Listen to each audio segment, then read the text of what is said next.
Erick Thohir beber deretan perusahaan raksasa UAE tertarik investasi di IKN Nusantara.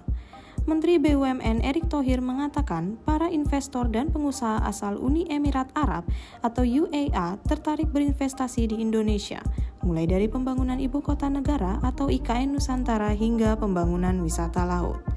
Dilansir dari Kompas.com, hal itu diungkapkan setelah mendampingi Presiden Joko Widodo atau Jokowi berdialog dengan sejumlah investor dan pengusaha di Hotel Emirates Palace Abu Dhabi UAE pada Jumat 1 Juli 2022 lalu.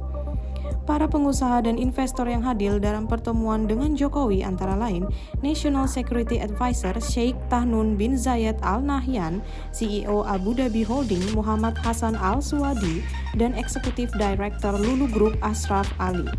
Erick Thohir menyebut ada 4 poin yang menjadi pembahasan utama dalam pertemuan tersebut, yakni kerjasama di bidang logistik udara, IKN Nusantara, pembangunan wisata laut dalam konteks ekonomi biru, dan perbandingan kebijakan keuangan Indonesia dengan banyak negara.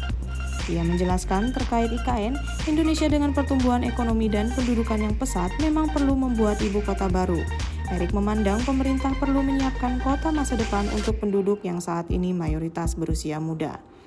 Pada kerjasama di bidang logistik udara, ia menilai UAE dan Indonesia bisa saling menjadi mitra yang saling menguntungkan di tengah ketidakpastian rantai pasok dan logistik dunia.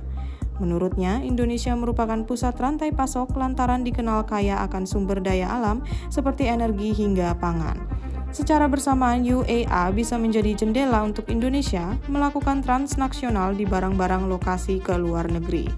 Lalu, pemerintah juga memberikan perhatian khusus terhadap pembangunan wisata laut yang mengedepankan ekonomi.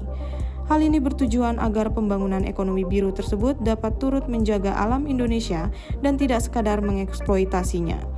Erick Thohir mengatakan ada banyak destinasi wisata yang perlu dilindungi keberlanjutannya, seperti Raja Ampat dan Pulau Komodo.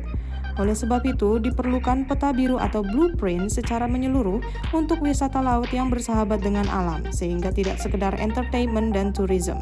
Sementara mengenai perbandingan kebijakan keuangan Indonesia dengan banyak negara, kata dia, hal itu dilakukan agar Indonesia bisa menjadi lebih kompetitif dan bisa terus menjaring investasi sebagai pertumbuhan lapangan kerja.